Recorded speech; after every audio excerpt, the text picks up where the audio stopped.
సభ అధ్యక్షులకు, ఇక్కడి పెద్దలకు, మీడియా మిత్రులకు, నా తోటి మిత్రులకు అందరికీ నమస్కారం, పాదాభివందనం. అన్న, నా పేరు గిరీష్ దారామోని. నాకు అంత పెద్దగా ఎక్స్పీరియన్స్ లేదు మాట్లాడడానికి, బట్ ఈ సంఘటన విషయంలో నన్ను మాట్లాడమన్నారు. సో నా కంప్లీట్ ఎక్స్పీరియన్స్ నేను షేర్ చేస్తా. ఫస్ట్ ఆడపిల్ల పుట్టిందన్న, ఫ్యామిలీ 90% కాంప్రమైజ్ కావాలా బేటా అని నేర్పుతారు. ఆ పిల్లని లాడ్ల పెంచిండ్రు. లాడ్ల పెంచినాక ఇట్లా అయింది అని తెలిసిన తర్వాత పోరాడదామని అనుకుంటే, కాదు బిడ్డ, మనం జర కాంప్రమైజ్ కావాలా, నీకు తెలియదు, ఇంటి పరువు రచ్చ ఏమంటారు బయటికి ఇడవద్దు అని చెప్పి కాంప్రమైజ్. మార్చిలో ఒక కామన్ దోస్తులది ఒక చిన్న షాప్ ఓపెనింగ్ అవుతుంది సార్. అయినప్పుడు అక్కడ బండి భగీరథ్ అనే వ్యక్తి ఆ వీడియోలు ఫోటోలు చూసి నేను ఎంజాయ్ చేసిన అని చూపిస్తే, కామన్ ఫ్రెండ్స్ ద్వారా తెలిస్తే భావోద్వేగానికి గురై, నానా ఇక ఇది ఇప్పుడు ఇట్లయితే రేపు పెళ్ళైనాక ఈ ఫోటోలు చూపించి మళ్ళీ నన్ను బ్లాక్మెయిల్ చేస్తే ఇప్పుడు నాకు కొట్లాడే పరిస్థితి ఉంది, అప్పుడు నాకేముంటుంది అని చెప్పి మానసిక క్షోభపడి తల్లిదండ్రులను ఒప్పించి ఇవాళ న్యాయమైన పోరాటానికి, ధర్మం దూరం మాట అన్న, ధర్మం చాలా దూరం మాట, అట్లీస్ట్ న్యాయ పోరాటం కొరకు అడుగులేస్తున్న ఆ బిడ్డ వీర నార్యా కాదా నేను మిమ్మల్ని అడుగుతున్నా. ఆ పిల్ల తీసుకున్న సంకల్పం ఎఫ్ఐఆర్ దాకా తీసుకొని పోయిందన్న. ఎఫ్ఐఆర్ దాకా తీసుకొని పోతే ఒక పెద్ద మెలో డ్రామా జరిగింది, అది అందరం మనం మాట్లాడినాం. ఎఫ్ఐఆర్ దగ్గర ఏం జరిగింది అదంతా జర మనం పక్కకు పోతే 2 రోజుల నుంచి అనుకుంటా 48 గంటల నుంచి మీరందరు సాక్షులు, అడ్డగోలుగా పెళ్ళిళ్ళ ఫోటోలు ఎవరన్నా ఇప్పుడు నేను మీరు దిగుతా కూడా మనని ఇక అది అంటారు కదా, ఎల్జీబీటీ అనేది అంటారు కదా సార్, దాంతో కూడా లింక్ పెట్టేటట్టున్నారు. ఇప్పుడు పెళ్ళిలో పోయి ఎవరితోనన్న ఫోటోలు దిగుతా కూడా అగో లింక్ అంట. నేను వేస్తున్న 2-3 ప్రశ్నలు. 6:30 గంటలకు అలా తల్లిదండ్రుల కారు పోలీస్ స్టేషన్ పోయింది కదా, ఫుటేజ్లు అయితే అన్నీ ఉంటాయి కదా, అన్నీ దొరుకుతాయి కదా. 8 గంటలకు ఎఫ్ఐఆర్ రిజిస్టర్ అయినట్టు వీళ్ళు ఎఫ్ఐఆర్ రిజిస్టర్ చేసిండ్రు. ఎవరైతే బండి భగీరథ్ వాళ్ళు ఇచ్చిన కంప్లైంట్ ఏదైతే ఉందో అది 5 గంటలకే రిజిస్టర్ అయిందంట. ఇప్పుడు నేను కొన్ని లీగల్ క్వశ్చన్లు అడుగుతున్నా. ఏందని అంటే, 5 గంటలకు మీరు కరీంనగర్లో హనీ ట్రాప్ చేసిండ్రు అని చెప్పి అలా ఫ్యామిలీని బట్టబయలు చేసేసిండ్రు. ఒక సినారియో తీసుకొచ్చిర్రు లీగల్గా. ఏంటంటే అప్పటికి కంప్లైంట్ పెట్టలే కాబట్టి మేము ఐడెంటిటీ డిస్క్లోజ్ చేసినాము అని చెప్పిండ్రు. అయితే ఈ పైసలు కరీంనగర్లో ట్రాన్స్ఫర్ చేసిరా, హైదరాబాద్లో ట్రాన్స్ఫర్ చేసిరా? మళ్ళీ కరీంనగర్లో ట్రాన్స్ఫర్ చేయకపోతే హైదరాబాద్లో చేస్తే కరీంనగర్ జ్యూరిస్డిక్షన్ ఉన్నదా? 0 ఎఫ్ఐఆర్ అని మాట్లాడతారు, మళ్ళీ ఎఫ్ఐఆర్ నెంబర్ అయితే వచ్చింది సార్. ఇది ఫస్ట్ పాయింట్. సెకండ్ పాయింట్, చాలా క్రూషియల్ పాయింట్ ఏంటంటే, ఆయన సోషల్ మీడియాలో సర్క్యులేట్ చేసుకున్న వాస్తవాలు ఈ ఎడ్డోళ్ళు అనాలా, అడ్డమైన వాళ్ళు అనాలా, అవులగాలు అనాలా, అదేదో సామెత అంటారు అన్న, ఏటగాడు ఎడ్డోడు అయితేనంట గడ్డిలకేనేమో చూపిస్తుందట పులి. జర నేను ఇక మీరు అర్థం చేసుకొని ఫిల్ ఇన్ ద బ్లాంక్స్. గిసుంటోళ్ళకి ఇక ఏం చెప్పాలా అంటున్నా. ఇవాళ ఇక్కడ కూర్చున్న మీడియా పెద్దలు మాట్లాడలే, ఇవాళ ఆయన బాంచన్ బతుకులకు పైసలు తినే ఆ కార్యకర్తలు కూడా మాట్లాడలే. ఆయన స్వయంగా సంతకం చేసిండు బండి భగీరథ్, ఏమనని, హనీ ట్రాప్ జరిగింది, ఎక్స్టార్షన్ జరిగింది అని. మళ్ళీ ఆనాడు నువ్వు ఎందుకు కంప్లైంట్ ఇవ్వలే, అది ఏ రోజు జరిగింది అని చెప్పి మాట్లాడితే ఎవరి దగ్గర సమాధానం ఉండదన్న? సమాధానం ఉంటుంది. ఏం తెలుసా, 50,000 అడిగేది ఏదో అడిగితే 5 లక్షలు అడుగుతాడు, 50 లక్షలు అడుగుతాడు. 5 కోట్లు అడిగినోడు 50,000కే ఎందుకు కాంప్రమైజ్ అయ్యిందని ఎప్పుడన్నా క్వశ్చన్ వచ్చింది అన్న మీ అందరికీ? ఎందుకు వచ్చింది అని అంటే, 50,000 రూపాయలు, ఒకటి 20,000 రూపాయలు, ఒకటి 30,000 రూపాయలు, ఈ 2 సెగ్మెంట్లలో అంటే 2 కేటగిరీలల్లో ట్రాన్స్ఫర్ అవుతాయి. మనం దోస్తులం ట్రాన్స్ఫర్ చేసుకోమా అన్న అవసరం ఉన్నప్పుడు? వితిన్ సెకండ్స్లా, వితిన్ మినిట్స్లా మళ్ళీ 50,000 ట్రాన్స్ఫర్ అవుతాయి. స్క్రీన్ షాట్లు బయట పెడదామా అన్న? నేను చట్టబద్ధంగా ఉంటా, నా పెంపకం చట్టబద్ధంగా జరిగింది కాబట్టి నేను స్క్రీన్ షాట్లు తీసుకురాలి. పాస్కో గైడ్ లైన్స్కి ప్రకారంగా నేను కట్టుబడి ఉన్నా. ఇప్పుడు ఇది కూడా క్లియర్ అయిపోయింది. తర్వాత ఏమైపోయింది, అబ్స్కాండింగ్లోకి వెళ్ళిపోయింది. మీరు డాట్స్ కనెక్ట్ చేసుకుంటారండి. తప్పే చేయనప్పుడు తప్పించుకొని తిరుగుడు ఎందుకు అని అనేది ఒక పెద్ద క్వశ్చనా కాదా? కరెక్టా కాదా? ఇది పెద్ద క్వశ్చన్. ఇక దాని తర్వాత పప్పులు ఉడుకుతలేవని చెప్పి మీడియా గట్టిగా అయిందని చెప్పి జెన్ జీ దీన్ని నోడప్ చేసిందన్న. జెన్ జీ ప్రభుత్వాలు మార్చింది మనం అందరం చూసినాం. ఇవాళ ఈ ఎపిసోడ్ని యావత్ తెలంగాణల దక్షిణాన యావత్ దేశాన ఇన్ఫ్యాక్ట్ చెప్తున్నా జెన్ జీ ఓనప్ చేసింది. మీరు కమెంట్లు చూడండి ఒకసారి. ఇప్పటిదాకా పెద్ద మనుషులు అందరు మాట్లాడినరు, అడ్డగోలుగా అలా వీడియోలు అలా కుటుంబ సభ్యులు పెట్టేసి నేనే ఒకళ్ళకి ఫోన్ చేసిన వాళ్ళ పేరు కూడా రాముడితోనే వస్తుంది. ఇగో ఇదే దురదృష్టం. ఇక్కడ వాళ్ళ పేరు అక్కడ కూడా వస్తుంది. వచ్చింది అరే సోషల్ మీడియాలో వచ్చినాయి పెట్టినాయి. మళ్ళీ నాకు కూడా సోషల్ మీడియాలో మస్తు దొరుకుతాయి సార్. పెట్టాలా నా పెంపకం అడ్డం వచ్చింది, జర ఆగిపోయినా గంతే. అర్ధగంటలో నేను ఫోన్ చేస్తా.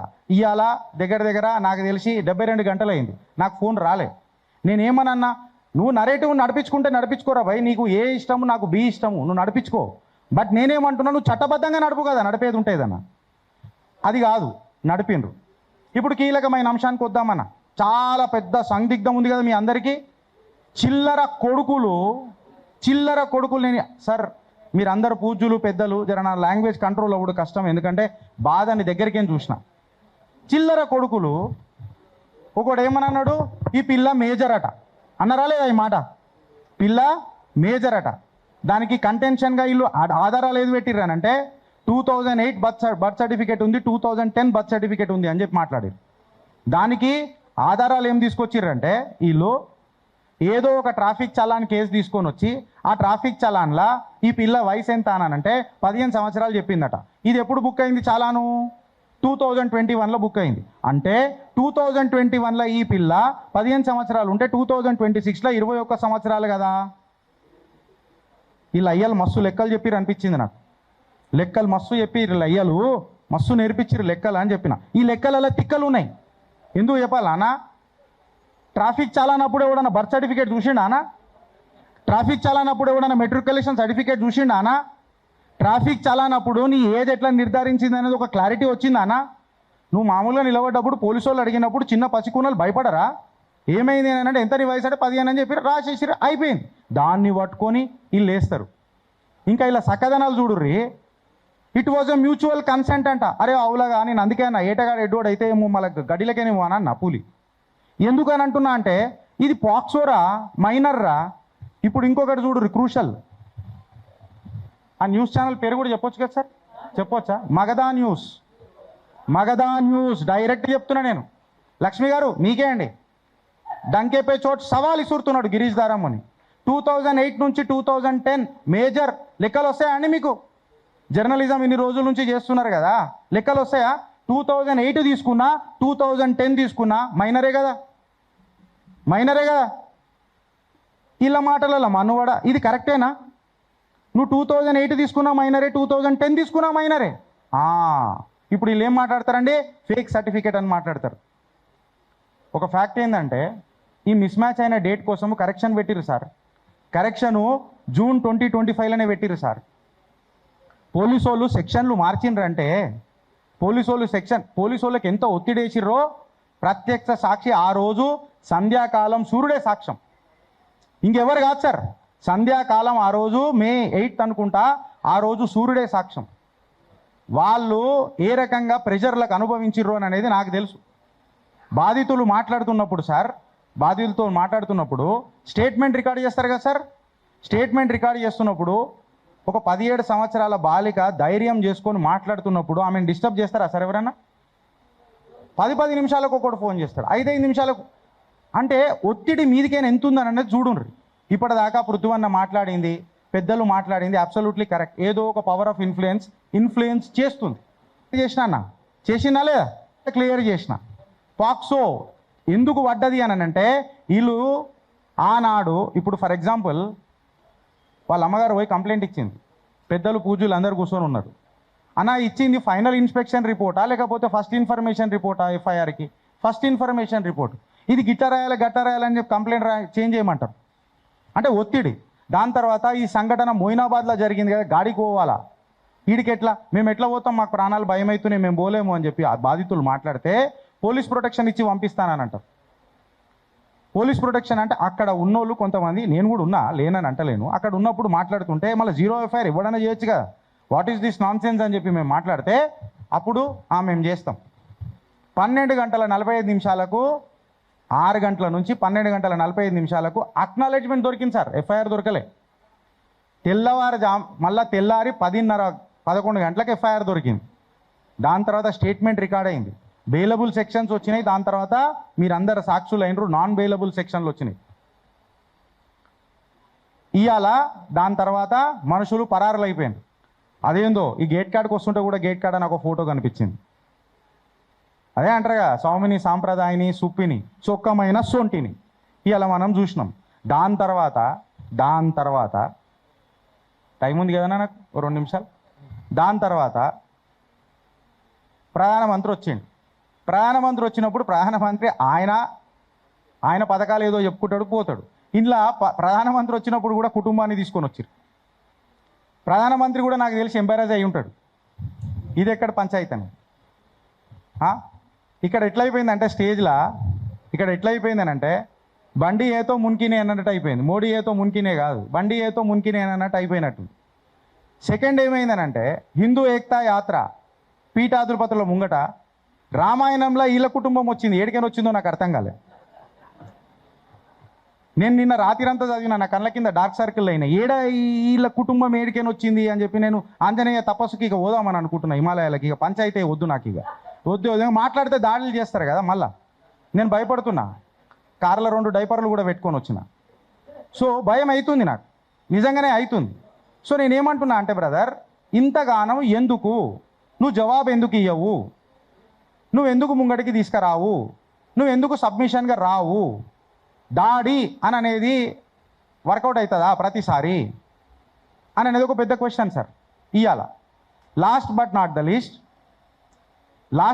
ది లీస్ట్ బాధతో చెప్తున్నా సార్. ఇవాళ బాధ్యత అయి మాట్లాడుతున్నది. ఇవాళ ఈ గలమై మాట్లాడుతున్నది ఈ స్టేజ్ మీదకే. మీరందరూ దీన్ని ఓనప్ చేసిర్రు. దరిద్రం దండయాత్ర ఏంది తెలుసా అన్న? ఇవాళ మీడియా పెద్దలకు చెప్తున్నా, ఎఫ్ఐఆర్ బయటికి లీక్ అయిందన్న. పాక్సో గైడ్ లైన్స్ ప్రకారం ఎఫ్ఐఆర్ నంబర్ ఉంటే కూడా డౌన్లోడ్ కాదు. అట్లాంటిది ఎఫ్ఐఆర్ సోషల్ మీడియాలో ఎఫ్ఐఆర్ పెట్టిండ్రు. ఇక కొన్ని మాట్లాడొద్దని అనుకుంటున్నా. పోలీసులను అందరూ అంటారు కానీ నేను పోలీసులను అన్నా. సానుభూతి నాకు పోలీసుల మీద ఉన్నదని నేను చెప్తలేను. ప్రెషర్ వచ్చినప్పుడు ఏం చేస్తామన్నా? ఫ్యాక్ట్గా చెప్తున్నా, మీదికేని మామూలు ప్రెషర్ కాదు, నేనే ప్రత్యక్ష సాక్షిని. ఇది అయింది. అయితే ఇలా నా ప్రశ్న ఒకటే, యావత్ భారతావానికి ఒకటే ఒక ప్రశ్న. ఎప్పుడైతే ద్రౌపది వస్త్రాహరణ జరిగిందో మహాభారత్ ఇచ్చిండు పరంధాముడు. ఈ బాలిక మహిళ కూడా కాలే. అట్లాంటిది ఎంత అవమానపరుస్తున్నారన్నా? మళ్ళీ ఈ భారత్లో మహా ప్రోమాక్స్ భారత్ కావాలన్నా వద్దా? నేను ఇవాళ అడుగుతున్నా బ్రదర్, అవమానం మామూలుగా కాదు. Last but not the least friends, చట్టబద్ధంగా ప్రతి డాక్యుమెంట్ సబ్మిట్ చేసిరు సార్. ప్రతిసారి ఏ మెడికల్ టెస్ట్ అంటే ఆ మెడికల్ టెస్టు అవమానపడ్డా, కుంగి కృషించినా, ఏడిసినా, తల్లడిల్లినా వాళ్ళ తల్లిదండ్రులు తీసుకొని పోయిండ్రు. ఇప్పటి వరకు మీడియాలోకి వచ్చి వాళ్ళు ఏం మాట్లాడలే. ఇంకా వాళ్ళు మాట్లాడితే పెను తుఫాన్లు వస్తాయి. ఇంకోటి ఏమన్నారన్నా, కలిసి గుడిలోకి పోయినరు అని చెప్తున్నారు. చెప్తున్నారన్న. ఒక మాట అడుగుతా, ఇవాళ కో ఎడ్యుకేషన్ స్కూళ్ళల్లో నా పిల్లలు కూడా కో ఎడ్యుకేషన్ స్కూల్లో చదువుతారు. నా పిల్లలు తీసుకొని వచ్చి డాడ్ మై ఫ్రెండ్ అని చెప్తే ఆబ్వియస్లీ నా కూతురుల మీద, నా పిల్లల మీద ఉన్న నమ్మకంతో ఆబ్వియస్లీ నేను యాక్సెప్ట్ చేస్తా. బట్ రాత్రి లేటన పోతున్నారు అని అంటే నాకు తెలిసిన డ్రైవరో లేకపోతే నాకు తెలిసిన మనిషినో ఇచ్చి పంపిస్తా. తల్లిదండ్రులే పోతానన్నారు, గుడికి పోయిరు కదా అన్న. ఆ గుడి ఫోటోలు తీసుకొని నువ్వు కన్సెంట్ అంటే ఇక కన్సెంట్ సార్ చెప్తున్నా, కన్సెంట్ అంటే ఏడికైనా అవుతుంది సార్. ఇది ఏడికైనా అవుతుంది అని చెప్తున్నా. బాధ్యత తీసుకొని ఈ ప్రశ్నలకు మీరు సమాధానం చెప్తే అదేందో అన్న, భగవంతుడు ఈశ్వరేచ్ఛ అని అంటారు కదా, హనీ ట్రాప్ కేసు వాళ్ళే పెట్టుకున్నారు, వాళ్ళే ట్రాప్ అయ్యారు. అంటే నువ్వు యాక్సెప్ట్ చేసిరు కదా సార్.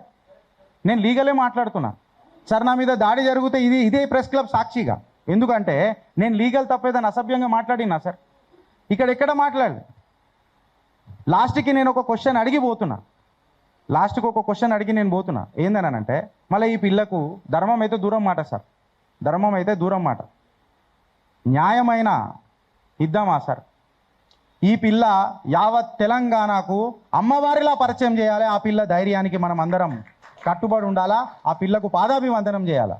పిల్ల చెప్పకపోతే ఎందుకు చెప్పలేనంటాం, ధైర్యంగా చెప్తే హేళన చేస్తారా? మీ ముంగటికి తీసుకొచ్చిన ఫ్రెండ్స్. Thank you. జై హింద్.